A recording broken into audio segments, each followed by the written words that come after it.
এরকম একটা বিখ্যাত মিম আছে না, একজন টাকমাথা লোক পাকিস্তানের, আমার বাংলাদেশের সঙ্গে জিম্বাবুয়ের ফার্স্ট ওয়ানডেটা দেখে এবং বাংলাদেশের হার দেখে ওইরকম একটা এক্সপ্রেশন দিতে ইচ্ছা করতেছে, কিন্তু আনফর্চুনেটলি মাথা টাক না হয়, দিতে পারলাম না। টাক হলে দিয়ে দিতাম আমি শিওর।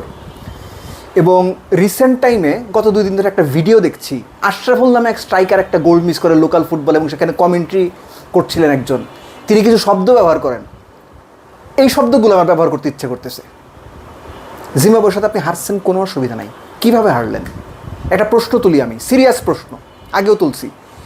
মেহেদী মিরাজের ক্যাপ্টেন্সিতে বাংলাদেশ টিমের ভবিষ্যৎ কী? মেহেদী হাসান মিরাজ ক্যাপ্টেন হওয়ার যোগ্যতা আছে তার? ক্যাপ্টেন্সি বাদ দেন, দলে তার জায়গা আসলে থাকা উচিত কিনা কমেন্ট বক্সে একটু লিখবেন। এবং 2027 ওয়ানডে বিশ্বকাপ সাউথ আফ্রিকা জিম্বাবুয়ের কন্ডিশনে মিরাজের হাতে বাংলাদেশ দল নিরাপদ? জিম্বাবুয়ে 141 রানে অল আউট এবং বাংলাদেশ ম্যাচটা হেরেছে 25 রানে। নাহিদ রানা বাংলাদেশ রেকর্ড 21 রানে 6 উইকেট নিয়েছেন। এই যে 141 রান, নাহিদ রানা 6 উইকেট, আপনি যদি খেলা দেখে না থাকেন আপনাকে জানিয়ে দিই, জিম্বাবুয়ের 8 উইকেট গেছিল 70 রানে। নাহিদ রানা তারা 14, 16 ওভার, আবার 2টা 18, 20, এই 4 ওভারের মধ্যেই Nahid Rana 6 over 1 run 1 maiden 12 run 5 wicket ঘুরাই দিছে। শেষ 20 ওভারে 70 রানে 8 উইকেট। তারপর কি হয়েছে জানেন? আমাদের captain Mehedi Hasan Miraz, left hand right hand দুজন আছে, একজন এনগ্রাভা, একজন নেয়া মুহুরি, তিনি নিজেও বল করেছেন 4 ওভার, একটা উইকেট তো লাগবে না মিরাজের নামের পাশে, বলে ক্যাপ্টেন্সির জাত থাকে নাকি? রিশাদকে দিয়ে ওই সময় তিনি 5 ওভার করিয়েছেন।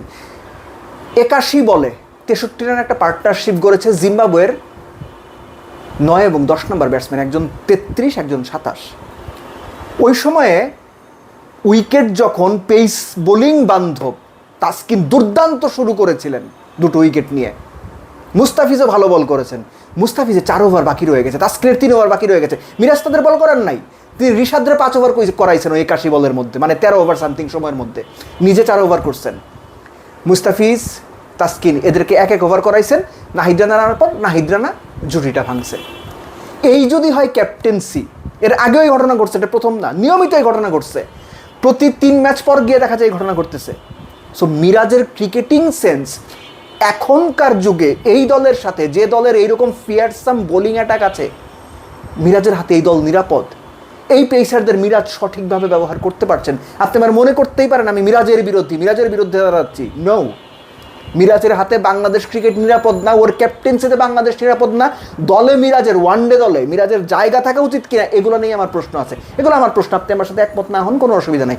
টেস্টের মিরাজ দুর্দান্ত, ইরিপ্লেসেবল, ওয়ানডে বা সাদা বলের মিরাজ দলে থাকতে পারেন কিনা সেটা নিয়ে আমার প্রশ্ন আছে। টি-20তে তো নাই, ওয়ানডে তো থাকা উচিত কিনা, আমি আবারও প্রশ্নটা তুললাম।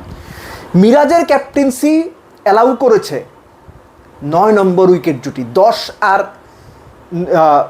10 নম্বর ব্যাটসম্যান 63 রান করার। মিরাজের ভুল ক্যাপ্টেন্সি, এইরকম পেস বান্ধব উইকেটে এই ভুল পৃথিবীর অন্য কোনো দেশে হইলে, এবং পরপর সেটা মোটামুটি 7-8 ম্যাচের মধ্যে 2-3 বার ওই ক্যাপ্টেন্সকে রাখতো না। আমি জাস্ট ছোটো করে অ্যাড করে দিই, আমিনুল ইসলাম বুলবুলের সময় বাংলাদেশ ক্রিকেটে যে কয়টা বাজে সিদ্ধান্ত হয়েছে, তার মধ্যে শান্তকে সরিয়ে মিরাজকে ওয়ানডে ক্যাপ্টেন্সি দেওয়া, বাজে বাজে বাজে বাজে কিউব সিদ্ধান্ত। এটা বাংলাদেশ ক্রিকেটকে এটা মাসুল দিতে হচ্ছে, এখনও সময় আছে, ভেবে দেখতে পারেন।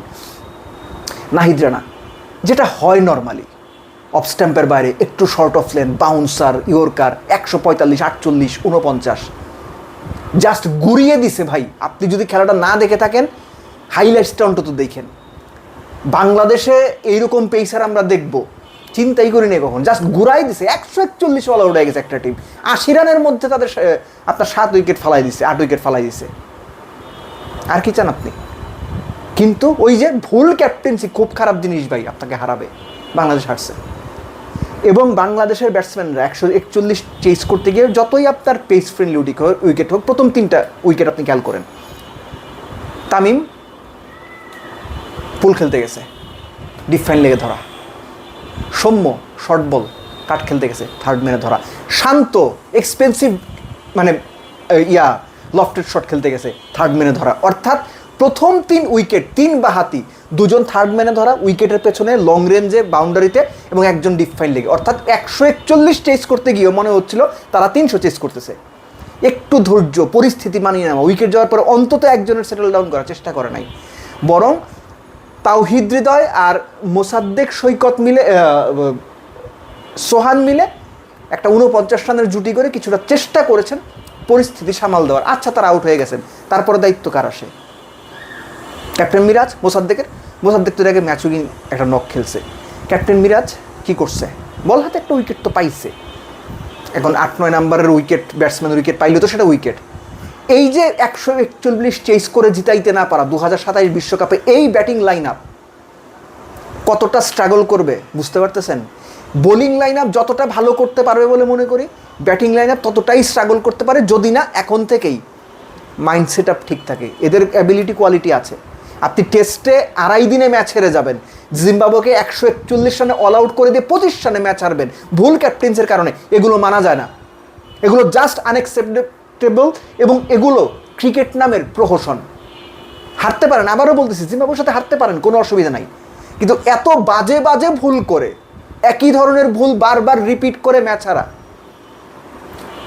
ভালো কোনো ঘটনা না। এবং এই ঘটনা বারবার ঘটছে, এবং যাদের কারণে ঘটছে তারা নির্বিকার।